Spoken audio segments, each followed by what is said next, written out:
And welcome back to Cottage Talk. I am Russ Goldman. Joining me right now is Mike Gregg. This is our post-match show of Fulham's 0-0 draw against Wolves at Molineux. Mike was there. He's going to share his firsthand account of what happened yesterday. Before we go on any further, Mike, welcome back to the show. It's been a long time. How you doing? Thank you so much for joining me tonight. It's good to be back, Russ. And you've picked me up on a free transfer, obviously, you know. I did. I picked you up on a free transfer. Thank you. No, it's good to be back. This is where I started doing all these kind of podcasts with you and Dave years ago. So, looking forward to maybe doing them a bit more regularly with you. But pleased to talk about yesterday, which, was a good hot day for sure. It seemed like it was very hot, Mike, and I'm sure you will explain in more detail about that. But before we go on any further, and you did get your start here on Cottage Talk, but you also did a great show. And I have to say this. I want to give credit to yourself, Jerry Pym, Owen, of course, Scott Tanfield, Claire, anyone that was involved with the FOFcast. Decision was made not to go further with the FOFcast. This show will be missed. Mike, it was honest, real, and I listened to every episode. I might disagree with some of the opinions, but I appreciated all of the opinions because that's what this is about. It's about engaging comments. Not everyone's going to agree. And the FOFcast did that very well, Mike. Congratulations on a great show, and it will be missed. Well, it's nice words, Russ. And it was Scott and Owen and Jerry who started in, and then I joined in late. But, we always tried to do it like three or four guys in a pub just chatting away. It's a bit rough and ready, but we're all busy, and it was very difficult. It was like herding cats to try and get us together. And I'd like to think, we were fair and just told it the way we thought, not trying to please anyone and, just trying to be truthful. And, we just decided that, it's been decided we're not going to do it any longer. There's a lot of podcasts out there. There's only so much time for Fulham fans to listen to. And, there's, the baton gets passed or, it might come back for a finale. Who knows? But, we are where we are now. And, I'll miss it. But I'll still see the guys around. So, good. Well, again, I can't say enough good things about the podcast. And Scott's a friend. And Owen as well. Again, great people, and I wish you guys all the best. And if you decide to bring it back, that would be wonderful. It's funny you mentioned there are so many podcasts right now. I want to give a shout out to the Green Poll. Dan Crawford and the guys at HammyEnd.com just started a podcast, and it's fantastic. And there are so many podcasts out there. I think, and again, this is just my opinion, Mike. I think the more the merrier. Again, with all these different podcasts, I want more talk on Fulham, not less. So I understand that everyone has a hard time doing shows. I certainly have lately, but I just want to, I can't say enough good things about the podcast, and also just want to mention about the new podcast that just began. I would highly recommend the Green Poll from HammyEnd.com. Okay, Mike, let's get to it. Before we do it, I also want to mention to please subscribe on YouTube to the Cottage Talk YouTube channel. I am trying to get this to grow a little bit. It is growing. It's taken about a year to get over 500 subscribers, but obviously, if you haven't subscribed, please do. Help other Fulham supporters find us. Okay. All right, Mike, let's start from the beginning. Let's just get your overall thoughts on what you watched yesterday. I thought it was a good game to watch. The distraction was the heat. I'm not going to deny it.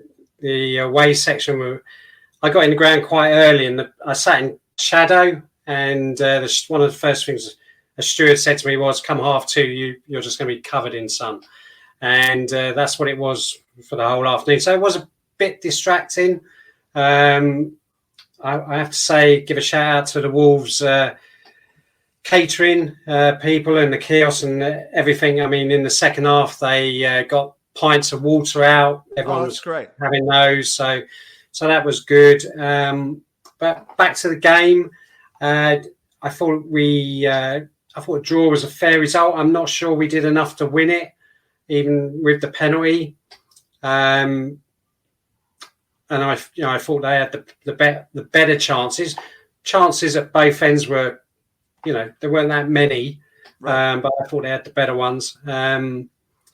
But overall, you come away, second game, a point. Yeah, happy with that. And, it's a good a start as I would have hoped for, to be honest. Okay, well, back to you, because we are focusing a little bit on the Heat. I'm not making an excuse. I'm just saying a factor, because I've heard a lot of comments about how Fulham didn't get after Wolves like they did Liverpool.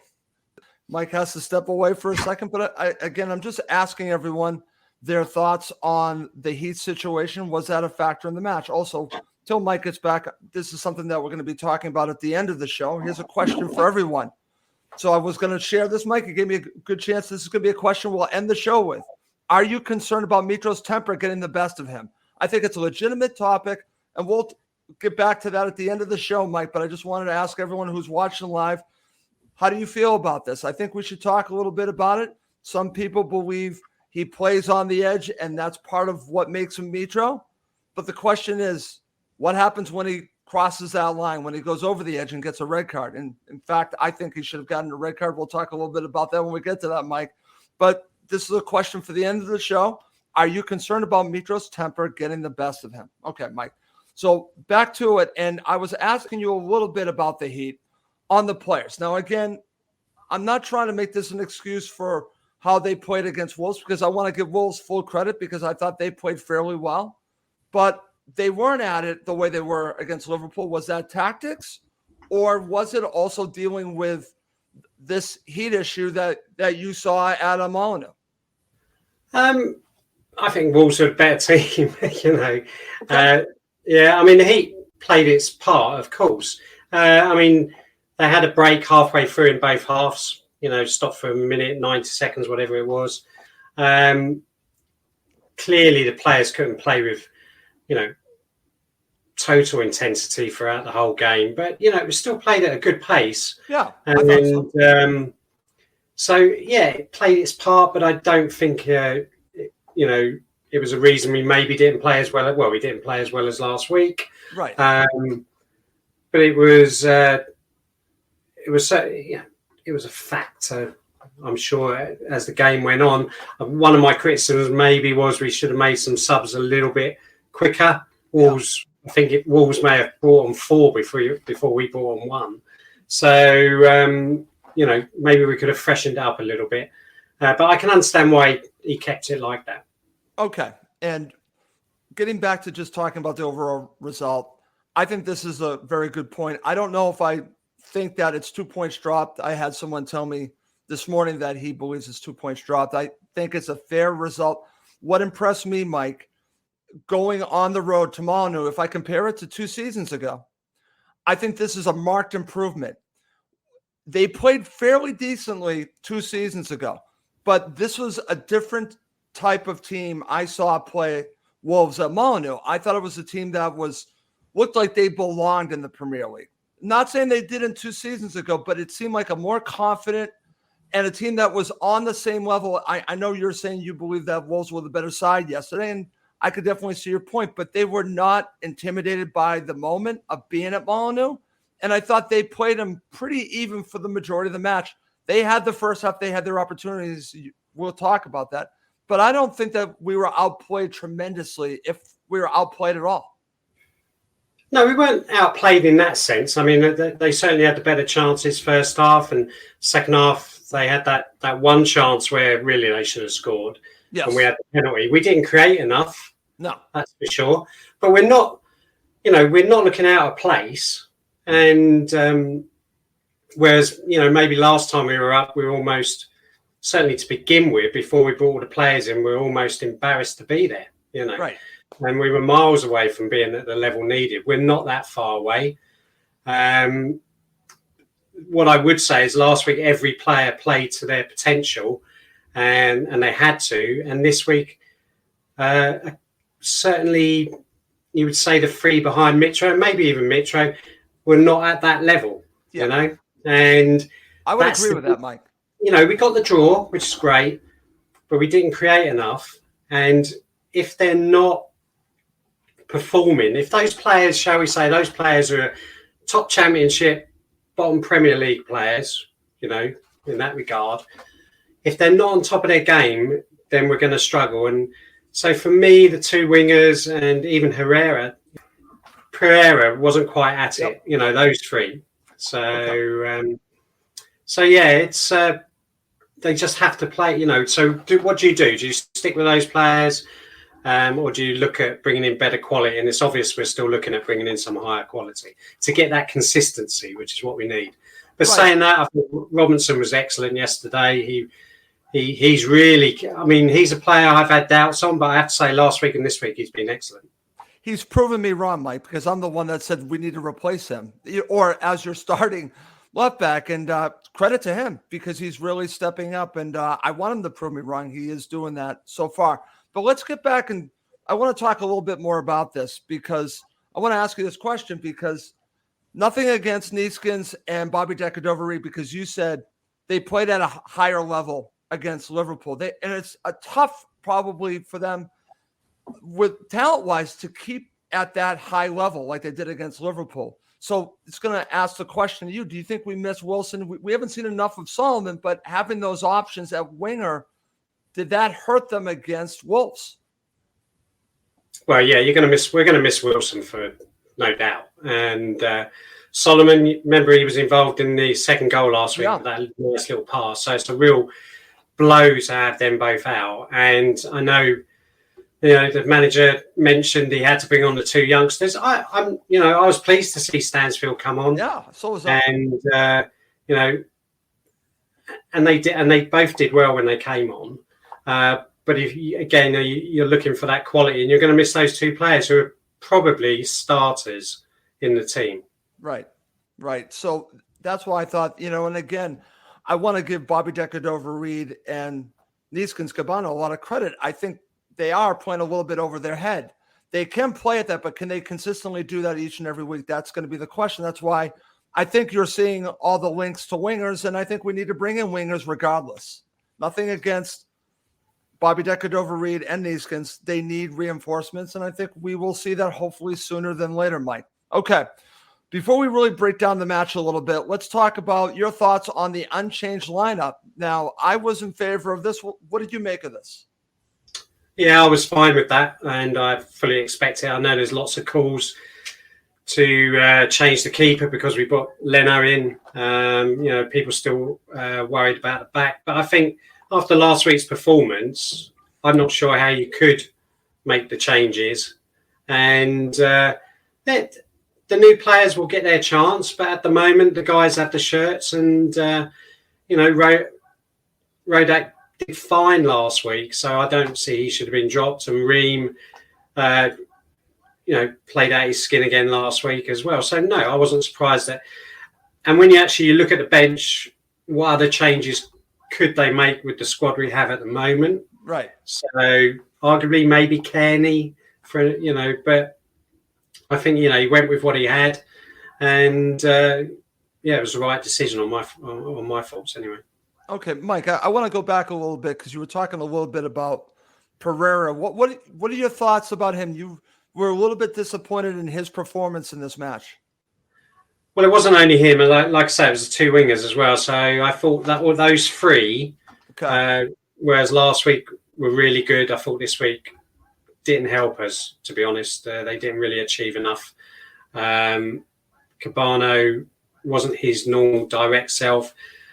Bobby was a bit frustrating. Okay, he got the penalty, but I found him a bit frustrating this week. And Pereira, I'm really pleased with the signing. You may have seen on Twitter, I've sort of followed him a little bit since I first saw him play at Motspur Park when he was in the under-21s for Man United. And so I'm quite pleased to see him. Last week, I thought he played well, tried some stuff, didn't quite come off. Yesterday, probably got muscled out a bit more, found it hard to find some space. You know, but it's he's showing, you know, he's showing promise at the moment, so I'm happy with that. So if it's going to be him and Kearney sort of swap in, or, you know, then I'm okay with that as well, because Kearney I much prefer further forward. Okay. And but maybe there's other players who can go there as well. I mean, it was interesting to see Stansfield come on and go wide. Yeah. But I also know they've worked on him sort of behind a striker as well. So, I know we're looking at a couple of other players who could probably play that position. It's all about options, isn't it? And it's about competition. And this is what I've said about Rodak is, he's got the shirt. If you're going to say this keeper's going to come in, Leonard's going to come in, you're out straight away, Rodak. Where's the competition? Right. Every keeper. Right. Leno is, almost certainly the better keeper. And Rodak's still learning. He's still young, but he has the position. And apart from one mistake yesterday, I thought he was, excellent. So yeah, he was man of the match. The key competition, isn't it? Right, and we'll talk about man of the match in a bit, but from the official Fulham website, he won man of the match. So that should tell you the job that he did, besides, like you said, the error, which we're going to talk about now, my friend. So let's go to our first half analysis. Let's talk about the Wolves' chances, my friend. This is a little bit scary. Like you said, they created some really clear-cut chances here. What did you make of this? Yeah, I mean, to begin with, they had a couple of chances in the first 5 or 6 minutes. One of them was ruled offside, but you didn't know that until after the chance. So again, Rodak did well there. They started the better, and we were maybe not under the cosh, but every time they were attacking with pace. And we had that sort of mix up as well between Rodak and Tosin. I thought Tosin apologised afterwards. I saw that while I was in the ground, rightly or wrongly. That's what I think he did. But it was the only mistake at the back there, really. But a couple of balls across the box as well. But nothing beyond that much, apart from those really early chances at the beginning. Okay, very good, Mike. And like you said, they weathered the storm. They had their opportunities. But I want to focus on this, the opportunity from Bobby Decordova-Reid, because this is really becoming something that that they're working on. And I think it's very important. Set pieces, Fulham have been just really gotten so much better at this, especially on corners right now. And they don't seem too elaborate, but they just seem to be working very well, Mike. And he had a very good opportunity here. I think this is encouraging, regardless of who's kicking it off. Obviously, Pereira does a very good job in the corners, but they're really opening up opportunities for themselves. And here was one from Bobby Decordova-Reid. Well, it was a highlight of last year, wasn't it? As soon as Silva come in, the amount of work that's been done on set pieces, both defending and attacking. And they seem to have a different move for every game. Exactly. And it that's always fascinating. Always seems to be that somehow we get a player free. And if the ball goes in the right place, they get a chance. And that's what happened yesterday. He did the right thing. It probably wasn't the most powerful of headers, but he headed down and the guy was there to clear it. But it was a very good chance. I'd love to know how much time they spend on set pieces, but it's clearly a lot. And it'd be interesting to see, obviously against better defences than the Championship, how we do now with these sort of set piece tactics that they have, and what kind of moves they come up with. Just because you're obviously playing against better and smarter players. So yeah, right. Okay, very good there, Mike. And let's now move to the second half. Let's get your analysis of what you watched in the second half. Before we do that, what were your thoughts at halftime? Can I get a drink of water? Can we all go downstairs and get in the shade? That was what everyone else was thinking. But no, seriously, it was, I thought we finished the half very even, okay. Started with Wolves, and then I thought we got back into it. And at halftime, I was quite comfortable. I wondered if he would make a sub at all. That's not really his style. No. And so I was, and also because of where I was sat, we would have been attacking our end, attacking where we were standing as well. So I was looking forward to that, seeing Bobby on our side and see what Tete could do. So yeah, I was, went into the half looking forward to it. And look at some of those comments, Mike. I did. We all did. And but yeah, so it was good. It was I was looking forward to it, and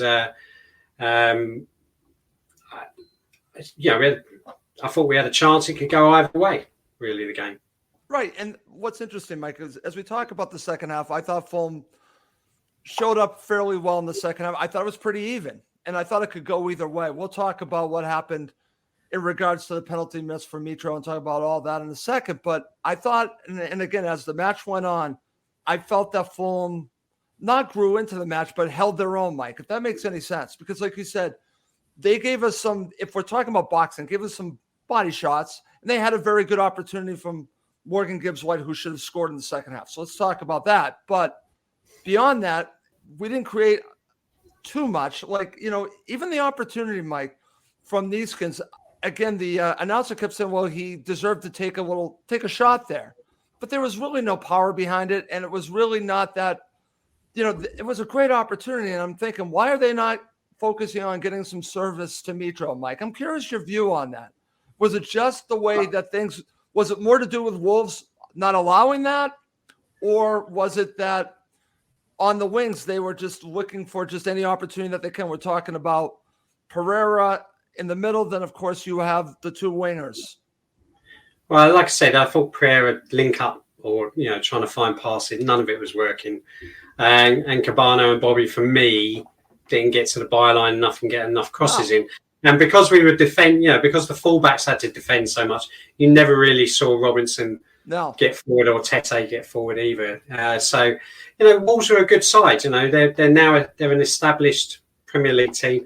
They're strong. I was watching it. I might be wrong, but there's like two types of players in that Wolves team: either small, stocky, little fast players, or massive, great big guys.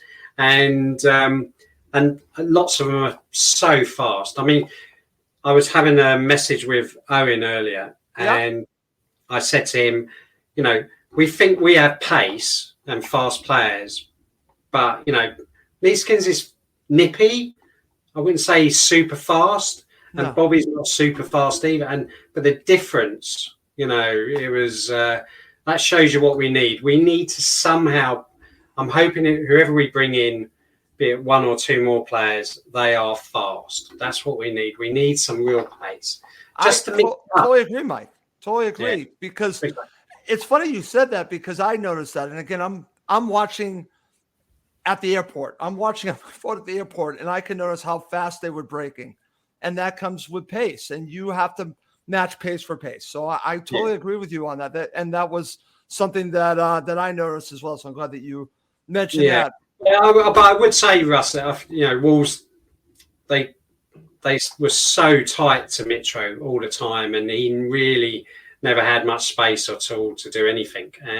But also the supply wasn't to him, so that showed him frustration, which I'm sure we're going to talk. We're going to talk about that, Mike. We're going to talk about that. In fact, let's talk about now the situation which leads up to the penalty. I think it was a penalty, Mike. Do you think that was a penalty? Yeah, it was. It wasn't too far away from here. Okay. Yeah. And to be fair, the Wolves fans, of course you're going to moan, but they pretty much accepted it as well. Okay.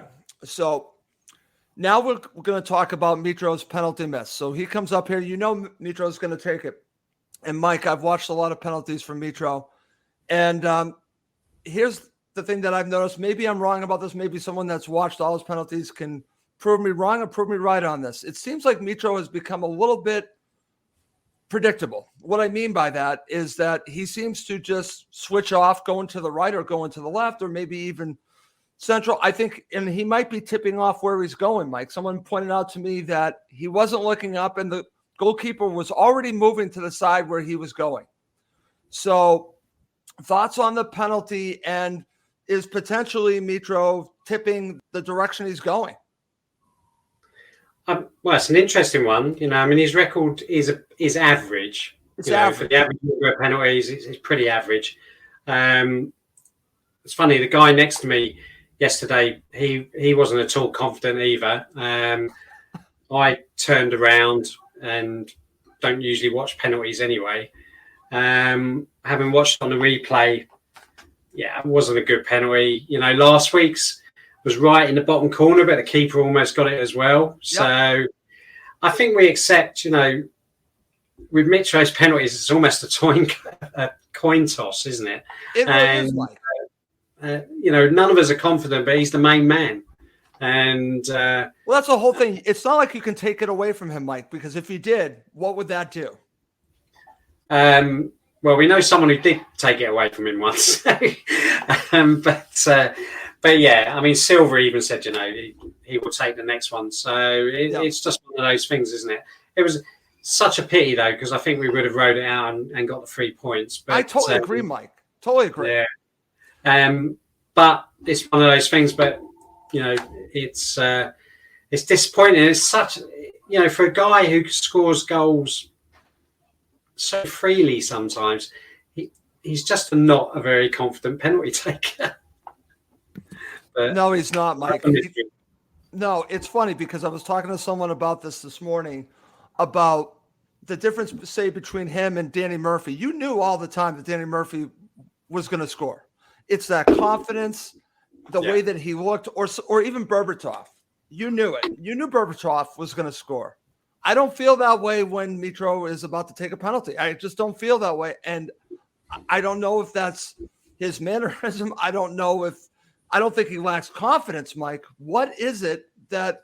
I think because he doesn't have one style. So it's not a question of whether he puts it left, right, or down the middle.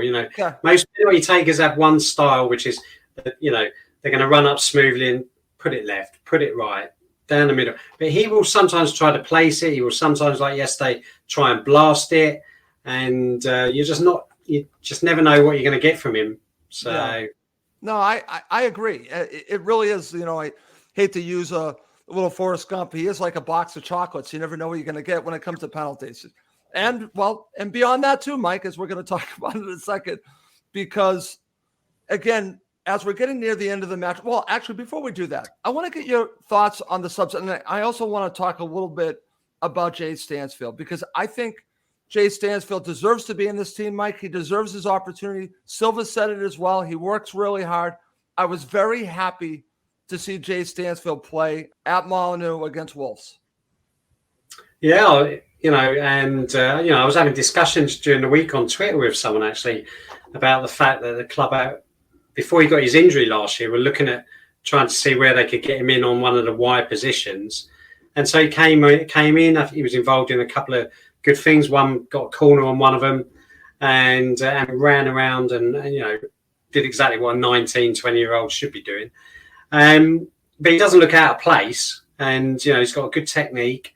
And if we're not going to loan him out, I'll be very frustrated and disappointed if he's not on the subs bench. If you can't fit a guy like him on the size of benches we have now, then that's disappointing for sure. So I was really pleased to see him. Let's have faith in some of these youngsters. We don't have to put a load of blockers in and bring in 30-odd-year-old players who are just going to stand in the way of their progression. And then so we hopefully we don't end up with situations like we've had in the summer where a player leaves, a youngster. Right. I know Stansfield's on a good contract, but you've still got to get him games. Well, that's going to lead me to ask you, and I know we're going off a little bit from the match because we're talking about the young players and talking about Stansfield. Thoughts on Luke Harris? Obviously, he's not involved. Is he ready for this yet, or does he need maybe? No, I don't think Luke is. I don't think Luke is. I think Luke needs to go off and get either play a load of under 21 games, as many as he can again this year. But a year away. The one thing they have done this year is a few of the good players have gone out on loan at that age. I want them. I've said it on this show years ago and consistently. If you reach 22 and you've not played between 50 and 100 games, you're behind the curve, and that's what these players need to do. They need to go out, get dirty, play a man's game, and find out if they've got it. And that's the only way. They can be as good in the under 21s, which I'm not impressed by at that level anyway. but the real, you really see what they've got when they, put on a first team shirt. So yeah. But yeah, we've got 4 or 5 really good players at that age group who we need. I've seen someone just ask a question about Sonny Hilton. He's one. He's getting games. I think he got an assist last week as well. So that's what they need to do. Then they need to come back to Motspur Park and prove that they should, make that next step up. But we never know if we're going to keep hiding them behind 34-year-old players on their way down. No, I totally agree, Mike. And the reason why I mentioned Luke, I don't think Luke's ready for Premier League yet, but I think there has to be a clear path, Mike, for him eventually to get where he needs to be with us, rather than losing him like we've seen with, I hate to bring up Fabio and Harvey Elliott and some of these other players. Maybe if you show him that there's a path, he'll stay. Real path to first team. Yeah, I mean, that's all you can do really is, give them their chances and see if they take them. I'm not saying they should be going in there and starting 10, 15 games a year, but absolutely, why not come on against Wolves for 10 minutes to go or something? If they're good enough, then they should be in the squad. Okay. All right. Coming up next, Mike and I are going to talk about Mitro and his temper, and we'll end with man of the match. Okay, Mike, let's get to it. Let's not waste any more time. Let's talk about Mitro. And I saw your tweet about this. You thought he was going to get a red. You turned your back. So I'm going to ask you this question. First of all, do you think he should have gotten a red? I think he should have gotten a red. I think Fulham are fortunate. I think he is fortunate.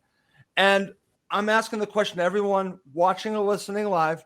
Are you concerned about Mitro's temper getting the best of him? And I just want to preface this. I understand, because people have been coming back to me ever since yesterday when I mentioned this, that he plays on an edge and that's what makes Mitro. I agree with all that. I'm not saying take away what makes Mitro great. I'm saying there's got to be a line that you don't cross, Mike. That's where I am with Mitro. I think that his temper sometimes gets the best of him. Yeah, I think I'm right. He hasn't been sent off, though, has he? So, no, he hasn't. And people have mentioned that to me. Yep. Yeah. But it is a concern. And I must admit, my initial reaction yesterday was, you're frustrated. You've missed a penalty. You've had a bit of a set to with this guy. And, it's just frustration, aggression. But there wasn't no need for it. And having watched it on the replay, I still think another ref may have sent them both off. Who knows? But I mean, Mike, he headbutted the other player. I mean, they both could have gone off. Yeah, exactly. So I look at it as we got away with it. So, but it is part of his game, isn't it? That's what makes him such a good player, and right. And you don't want to stifle that. And I guess that's the balance, Mike. I'm just saying, and again, nothing against. I love Mitro. I don't want any other striker for Fulham Football Club. Are you listening to me, Scott Parker, how you screwed him up for a year? I don't want to talk about that. But you know what I mean, Mike. And you were banging that drum when Parker wasn't playing him. And I'm all about Mitro. But again, I have to take the positive and negative. I can't sit here and do a show with you and say, you know what? Sometimes, his antics don't bother me, because they do. They concern me. That at the wrong time, Mike, he's going to get a red, and it's going to cost Fulham. And again, as long as he doesn't cross that line, as everyone has said to me, he hasn't had one, fine. It doesn't mean that I'm not concerned that he's really close to that line, Mike. Yeah, but it is part of that. But yeah, I did think he was going to get it, but he just needs to calm down sometimes. Maybe the foul. Maybe he didn't have to do it, but when Mitro's going to do it. I don't know if it comes across on TV, but certainly when you're in the ground and you can see him, he gets that red miss and he chases after the defender. Usually he's just going to swipe his legs away, and that's what he did yesterday. So yeah, when it's going to happen. But he's such a such an important and such a good player for us. I'm going to let it ride, but okay. But here's the problem, Mike, and I understand where the supporters are with this is what makes him who he is, and I understand that. My concern is that what happens when he crosses that line, Mike? We don't have anything right now. That's a concern. That's unfair. I mean, okay. Yeah. I mean, if he gets sent off, he just has to accept it, and he'll have to learn the lesson, and we'll have to take it. Okay. That is it. But in the end, it's like, these injuries we got at the moment. I said last week when Solomon, when it was announced, I said, injuries are just part of the game. You just got to suck it up and get on with it. And totally. I agree with that. It's not going to change anything. So if he gets sent off and it's a free gamer or whatever he gets banned for, then Muniz has to come in, then, doesn't he? Or Stansfield plays, or next man up. You just got to get on with it, and he has to accept his responsibilities. He's big enough to do it. But it is. It's on the edge. One, Mike. It's on the edge. He lives on that edge, and in some way, I would say he's. He came to us. What was it 5 years ago now, or whenever it was, and his reputation was a hothead. And to be honest, I don't think we've seen it more than a handful of times. This is true. And he's yet to be sent off. So, it's he's grown up so much. He loves it at the club and everything else, and he's a different player. So it's just part of his game, Russ. But I completely understand. I fully expected him to go yesterday, but. Well, what's funny in a way, and I don't want to see it happen. If it does happen, I think he would learn from that. If it did happen, like you said, he would probably take personal responsibility. He loves the club, so it's not about him being selfish or anything. I just think at times, living on that edge, he might cross it. And like you said, if it was a different ref, maybe he gets sent off. It's just something to think about. And maybe I'm just being a nervous Nancy. I don't know. But that's just, that's who I am. I actually have lived on the edge. I've crossed the line too. So I guess I look at Mitro a little bit of myself because I've done that in sporting events and I've learned from that. So I just don't want Mitro to get sent off. That's basically it. I don't want him to. Anyways, Mike, to finish up the show, let's go man of the match. Now, like I said, on the Fulham Football Club Twitter account, website, it's Marek Rodak. Are you going with Marek Rodak as your man of the match? I'm not actually. I'm going to go with Robinson. I actually thought he had a really good game yesterday in a defensive way. Okay, so I thought it was his best defensive performance as a Fulham player since he joined, against very tricky players. And in his mindset yesterday was defend. I said earlier about him and Tete not getting forward. So whereas I thought last week was probably Tete's best performance for us ever, I thought Robinson yesterday was excellent. So although I keep banging the drum about Rodak and how I think he should stay in, for me, Robinson. Okay. And again, Mike, this goes to me calling him out, saying we need a left back really bad. And the last two matches, Mike, he has really stood up and he's really been accountable and been very good defensively. And that's, I think, the part that I've always wanted for him was to live up to the potential that I think he has in him. We saw it 2 seasons ago. We've seen it in the championship. And sometimes I think he can be a little bit of a headless chicken at sometimes, but we have not really seen that. And I understand why you went with him for man of the match. He's earned it and he's earned my respect. So Anthony Robinson, if you're watching, you deserve the praise you're getting. I mean, I'm quite happy with him and Brian. I'm a Joe Bryan fan as well. So, so I'm quite happy with either of them really starting. But Robinson, I think it was last week against Liverpool, he did one of his headless things where he did this, ran and then did this cross, which, may have hit someone in the other stand. I can't remember. But, yesterday, I'm not going to fault him at all. He was excellent. Okay. So Mike, my friend Chris, who's actually a Patriots fan, somehow he's a Liverpool fan, watches all of my videos. Thank you, Chris. Man of the match, Mike, for surviving the heat in the away end at Wolves. I'll second that. I'll give that to Mike. Okay. Now we've got a lot of Ream here. A lot going for him. Let's see what Steve Lydiard had to say. Our friend Steve was also co-host. Here's a question. Robinson playing better than we anticipated. Is this to keep a new signing away? And if the window closes, does he revert to playing worse? I don't think he's going to revert to playing worse. I think this is, again, getting the most out of him. That's Mike. Thoughts on what Steve just shared? Russ, that goes back to the point I'm saying is that, these players who have yo-yoed or, we're not quite sure about, they have to play at that level. So right. He's done it for 2 games. He's got to carry it on. But, he's got competition with Brian. We've seen that before. He will get dropped if he doesn't play well. I wouldn't want us to go out and get another left back unless Brian left. Okay. Because, you don't need 3 of them. So, like I say, I'm quite happy to carry on with him. But, okay. It's cynical from Steve there. And what's interesting about Robinson, Mike, and maybe you'll agree with me on this, I thought he was on a really good trajectory 2 seasons ago. He was going the right direction, and then he got that red card against Chelsea, and I think that changed his mentality. I think it went downward from that point on. But he was never the same after that. He was never the same, right?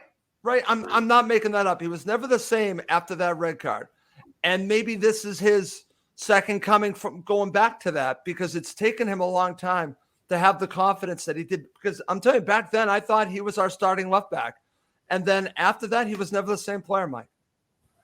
No, I mean, he got it back last year, obviously, but I think he maybe felt his pace was everything, and that would get him out of problems all the time. Right. And whereas he's got to learn to defend. That's his main role. And like I say, he did that excellently yesterday. Okay, I'm just going to share a couple more comments. We've got Ream. Let's see what Steve runs. Ream and Jedi. Everyone says we are weak on the left. Okay, let's see. My friend Wayne Walden says Robinson, man of the match. Okay, very good. All right, great stuff. Great show, Mike. Thank you so much for doing this. I contacted Mike at the last minute, and Mike was nice enough to say yes. And Mike, it's been a long time. I miss you, my friend. I haven't talked to you in the longest time. I call this an excuse to talk to you for 45 minutes.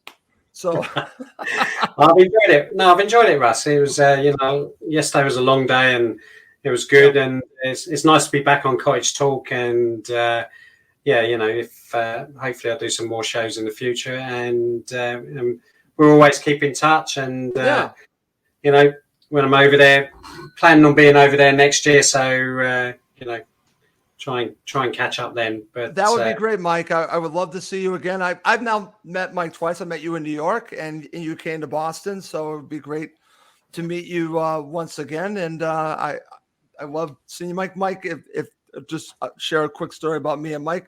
Mike spent the Thanksgiving with his wife with me and my family. That was a special. We still talk about that, Mike. We still talk about Thanksgiving. So that was terrific, and to see a proper full-on American Thanksgiving, that was something else. Yeah, still recovering, still trying to lose the weight. A lot of food, Mike. A lot of food. Okay. Well, listen, we're going to wrap up this show. But before we do, I just want to mention one more time. Please do subscribe on YouTube to Cottage Talk. It'll help other Fulham supporters find us. You can also obviously listen to us on any podcast app that's out there. But please do help us really build up this YouTube channel. We would really appreciate that. I also want to mention, now that I'm back from Oklahoma, you're going to be seeing regular shows on each and every week. I just haven't had a chance because I was moving my daughter halfway across the country and just haven't had a chance, but everything should be going back to normal with the regular amount of shows on Cottage Talk. I just want to mention, and thank you everyone for your patience during this time. Okay. Well, that's going to do it for this episode. For Mike Gregg, I'm Russ Goldman. Thank you as always for watching and listening to Cottage Talk.